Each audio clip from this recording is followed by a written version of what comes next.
Regan Grimes announces plan to compete in 2025 New York Pro. Men's Open Canadian bodybuilder Regan Grimes has been preparing for his comeback to the stage and announced his plan for this year. Regan Grimes has been working hard during his time off to add more size and prepare for 2025. That is exactly what has happened, and Grimes recently shared his plan to return to the stage during the 2025 New York Pro. Grimes made the jump from classic physique to open bodybuilding and has carried great expectations since.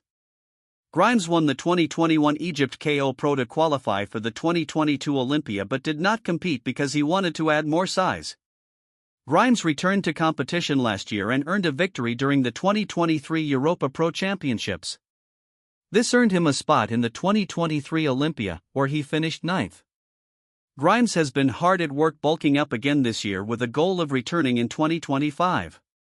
Regan Grimes announces comeback to the stage.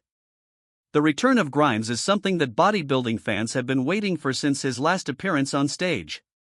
Now, there is an answer to when it will happen. Took this photo a week ago after being sick and on antibiotics for a week. I've had a great week of training and physique has come alive much more already. Prep starts for New York Pro tomorrow. Let's go 18 weeks out at 300 pounds. I can't wait to compete this year. Grimes originally shared a physique update at 296 pounds in October. During the update, he claimed to have his sights set on competitions but would not share which ones. Fans now have an answer to when he will be taking the stage, and it is during one of the biggest shows of the year.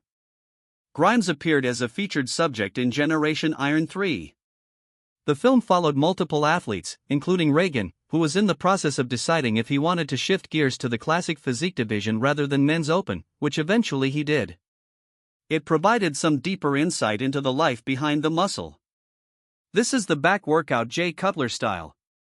High bar cable reverse grip pull down. First, Grimes utilized the high bar cable reverse grip pull down to add width to his upper lats. This is going to help with the upper lats and with width. This is why we're going to hit this one, he shared. He explained that Cutler's training style typically saw him leave reps in reserve with a focus on pumping the muscles under substantial weight. His training style always left some reps in the tank. He does always like 2 reps shy of failure or 3 reps.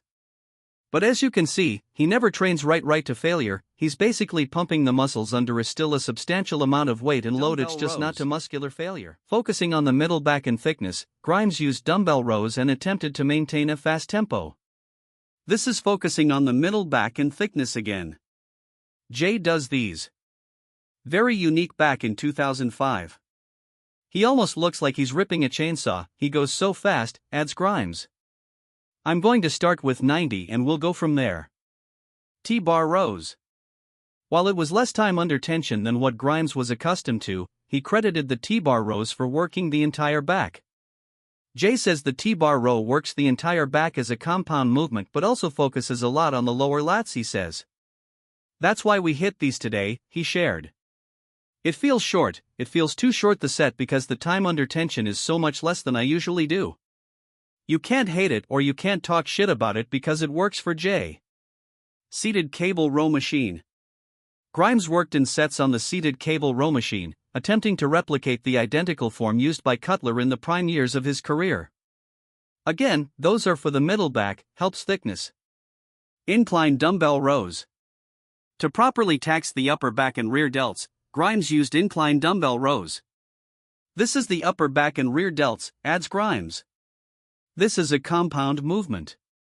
It's time to finalize the fried back. Rack pulls.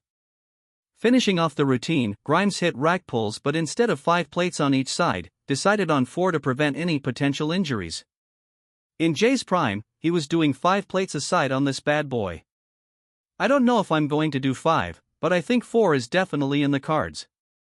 Obviously, his 5 plates, he had been doing that for a long time on rack pulls. Don't get me wrong, I could probably put 5 in and rip it, but I don't want to hurt myself just by chance.